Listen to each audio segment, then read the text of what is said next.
Professor Marcelo Lamy, muito obrigado pelas palavras amigas, mas eu peço ao público que dê o devido desconto, é um amigo falando de mim, não é? Então, nós sempre temos que ponderar desta forma, mas agradeço muito o convite que me foi dirigido, a mim e minha esposa, a professora Viviane, para estar neste evento, e quero aqui repetir o que eu já disse ontem, quando participava de uma banca de dissertação de mestrado. A Unisanta está de parabéns pela linha de pesquisa adotada, e este evento mostra isso, não só pelo ineditismo, é a única no Brasil a tratar de direito à saúde, mas muito mais até pela importância do tema. Professor Antônio Carlos da Ponte, professor Fernando Acauí, professor Ricardo Maurício Freire Soares, eu quero também cumprimentar a todos, e o professor Antônio Carlos já, na sua fala espetacular, e fiquei anotando vários apontamentos aqui do que disse o professor Antônio Carlos, já destaca este detalhe. O direito à saúde é uma decorrência do direito à vida. E aqui nós já temos, portanto, muito clara a importância da tutela do direito à saúde. Ele é um ponto de partida, ele é um prius da proteção de todos os outros direitos. Não há como se falar nos demais direitos sem se preservar a vida. E é claro que vida e saúde são valores, são bens jurídicos indissociáveis. Indissociáveis. Daí porque a proteção da vida, e ainda não se falava propriamente nesta separação entre vida e saúde, mas nesta relação, já vem do Código de Hammurabi. A proteção à vida é prevista pelo Código de Hammurabi e trata dos médicos como seres semidivinos, né? Quase divinos. Por quê? Justamente porque responsáveis pela manutenção deste bem maior, a própria vida. O direito passa a se importar com a saúde a partir da ascensão do Estado Social. E é muito curiosa essa linha histórica, porque no modelo liberal, aquele modelo que nasceu após as revoluções burguesas, o modelo que priorizava a liberdade individual, nós tínhamos a segurança como um valor muito mais elevado do que a própria vida. E parece que no Brasil nós vivemos este momento ainda. Eu quero aqui fazer só uma abertura histórica, antes de passar ao Estado Social, uma relação. Como eu já disse, o direito à vida é uma decorrência do direito, melhor, o direito à saúde, ou o direito da saúde, é uma decorrência da tutela da própria vida. E esta é a razão de ser do próprio direito. Afinal de contas, se o direito não serve à vida, para que serve o direito?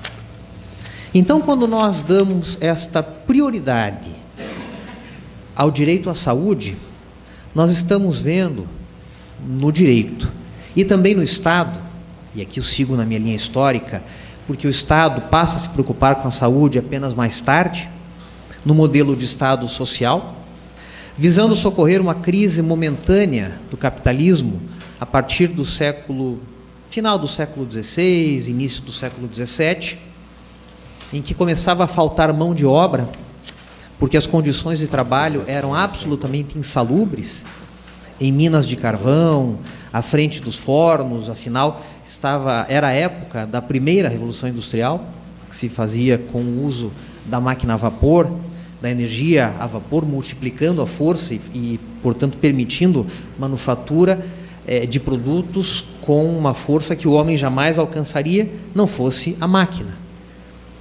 Mais tarde virá a segunda Revolução Industrial, já com o uso da energia elétrica, mas já é um outro momento, no século XVIII. Agora, voltando aqui, o Estado passa a se preocupar com a saúde por causa da crise do capitalismo, momentânea, volto a dizer, fim do século XVI, século XVII. começa a escassear a mão de obra. E o modelo econômico burguês por excelência, o capitalismo, entra em crise. Estado é o resultado maior da criação política burguesa. O capitalismo é o modelo econômico burguês por excelência. Não há Estado sem capitalismo, não há capitalismo sem Estado. Um foi feito para o outro. E aqui há uma relação talvez de simbiose ou talvez de um certo canibalismo, em que um tenta muitas vezes quase mata o outro, uma situação parasitária. Mas quando o capitalismo entra em crise, o capitalista em crise pede ajuda ao Estado. O que é que faltava ao capital? Faltava quem trabalhasse, para que o capital continuasse crescendo.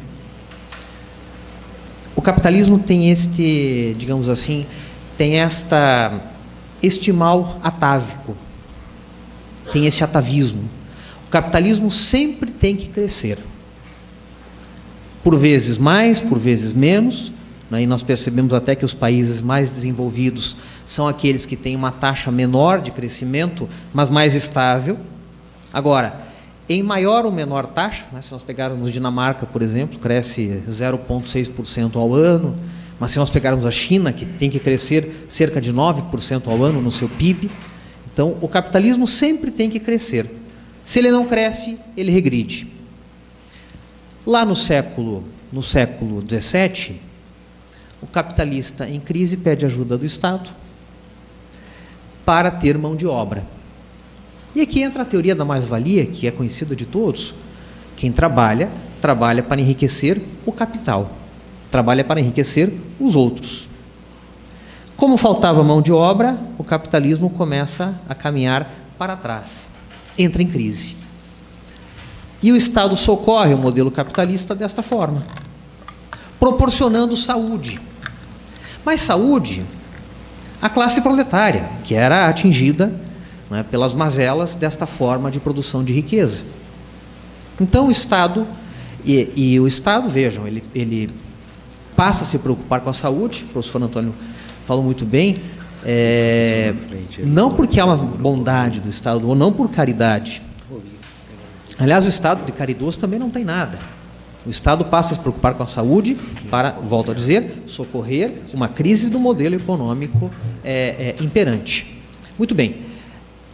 O capitalista é socorrido pelo Estado quando o Estado passa a proporcionar saúde, previdência, né? A proporcionar, portanto, uma vida melhor para a classe operária. E por que para a classe operária? Bom, porque era nessa que estava a crise do capitalismo, a falta de mão de obra. O capitalista podia custear a sua própria saúde, o seu próprio tratamento, mas a classe operária não. Muito bem, quando se chega neste ponto, o Estado chama para si uma obrigação de valor incalculável. E digo aqui de valor incalculável em dois sentidos. Seja pelo bem jurídico, a proteção da vida, e volto a dizer, como pressuposto de todos os outros direitos, a proteção da vida vem antes da própria educação, antes da própria moradia, talvez caminhando de mãos dadas com a alimentação, com a tutela do meio ambiente, mas não há como separar-se a tutela da vida como fonte de todos os demais direitos. Pois bem, o Estado, volto a dizer, chama para si este encargo de valor incalculável, primeiro, volto a dizer, pela importância do bem jurídico, segundo, de valor financeiro também incalculável. E aí o Estado encontra uma encruzilhada. O limite financeiro da tutela da vida. Se pode haver limite para a educação, se pode haver limite para a previdência, e talvez aqui já se discuta se o limite à previdência não é um limite do direito à vida ou à saúde, esta é uma outra discussão. Limite para a tutela da vida é algo muito mais complicado, controvertido, porque vejam só, é claro que existe um limite financeiro. Dinheiro sempre tem limite, os recursos sempre têm limites. Agora, se o Estado passa a se omitir, porque, volto a dizer e percebam, o modelo de Estado social foi um modelo provisório. Como, aliás, todos os modelos de Estado. O Estado liberal foi suplantado pelo Estado social, o Estado social já foi suplantado por outra forma de Estado. Agora, o Estado social, prolongado por muito tempo, não se mantém. Justamente pela questão financeira. Por quê? Porque na medida em que o Estado social se propõe a amparar todas as mazelas, e a primeira delas é a própria tutela da vida, o Estado passa a ser responsável pelo bem-estar completo do indivíduo. E aí se cria uma massa de pessoas cada vez mais dependentes do Estado, e estou falando aqui no sentido financeiro, como destaquei, cada vez mais dependente do Estado e menos contribuinte. Pronto, chegou-se ao ponto de exaustão do Estado social. Exaustão financeira, volto a dizer. Por quê? Ora, se tem menos gente contribuindo, porque há mais gente dependendo, a fonte começa a secar quando deveria jorrar mais. E este sistema financeiro estatal, também, volto a dizer, caminha para trás, entra em crise. Que é a crise que nós temos hoje. Por isso se discute muito a responsabilidade na área da saúde. Seja do próprio médico, não é desta que falarei, seja muito mais a do próprio Estado. Por quê? Porque não é nem por opção. Muitas vezes o Estado se omite na prestação dos serviços de saúde porque não há mais orçamento. O cobertor é curto. Não há mais orçamento. Ora, mas isso é corrupção, isso é má gestão? Não, é realmente falta de dinheiro. Agora, esta gestão de recursos públicos, ou esta má gestão de recursos públicos, ela redunda um outro efeito, talvez até aprofundante desta crise financeira, que é o de fazer com que o Estado, que já não consegue suprir pelas vias normais o direito à saúde, ou atender o direito à saúde ou à vida, o Estado seja ainda responsabilizado pela sua omissão. Então, quer dizer, o Estado já não tem recursos para tutelar a saúde como deveria tutelar. E justamente porque não tem recursos, o Estado é punido, ou principalmente o Poder Executivo, que é a quem fica o encargo principal da prestação dos serviços públicos. O Estado, então, não consegue prestar o serviço e é punido porque não consegue. Então, aqui há, digamos assim, um duplo encargo financeiro ao Estado quando se omite na prestação dos serviços de saúde. E há até um precedente curioso do Superior Tribunal de Justiça, que diz o seguinte: quando o paciente, o cidadão, é atendido pelo SUS, ele não tem a proteção do consumidor. O que é algo, no mínimo, estranho, porque, afinal de contas, o próprio Código de Defesa do Consumidor trata do usuário de serviço público como alguém protegido pelas mesmas regras de defesa do consumidor. Mas esta jurisprudência, eu vou dizer limitante, a meu ver, do STJ, limitante, atenuante de responsabilidade do Estado,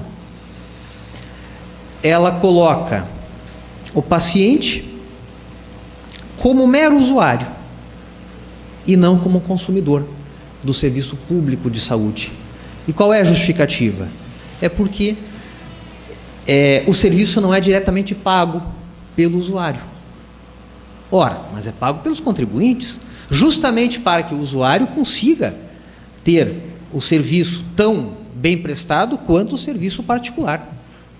Aliás, o ideal seria, não é, que o serviço público fosse até melhor do que o particular. E aqui nós ingressamos numa outra seara de indagação.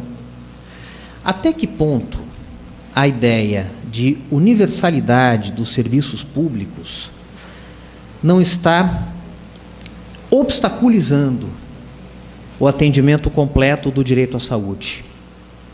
Onde é que eu quero chegar?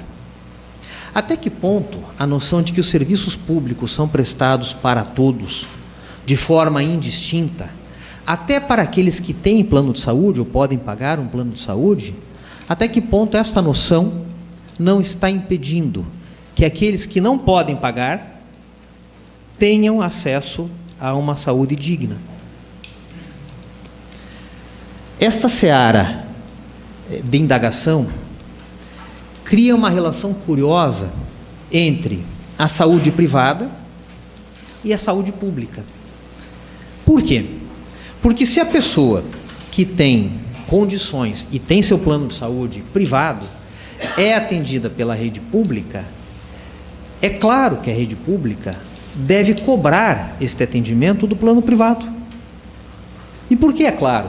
Ora, porque senão nós criamos uma oneração indevida aos cofres públicos, que tem que custear para quem já tem seu plano de saúde, e nós também permitimos, melhor, não permitimos com que quem não tem condições de acesso à saúde seja privado, continue sem acesso.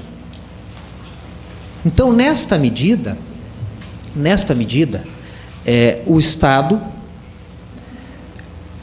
arrecada, o Estado busca recursos nos planos privados de saúde como forma de movimentar este ciclo para frente, ou seja, de fazer com que planos privados também ajudem a custear a saúde pública. Planos privados pagos por quem pode pagá-los e saúde pública restrita a quem não pode ter seu plano privado. E até vimos hoje pela manhã, professor, eu sei que já está no tempo, já encerro, mas até vimos hoje pela manhã estatísticas sobre a migração ou a saída de usuários dos planos privados e que passam a depender unicamente da saúde pública. Quer dizer, esse é um outro sinal de que, se não houver uma nova definição, uma redefinição deste ciclo, desta relação entre saúde pública e saúde privada, nós corremos o risco de que ambas sucumbam.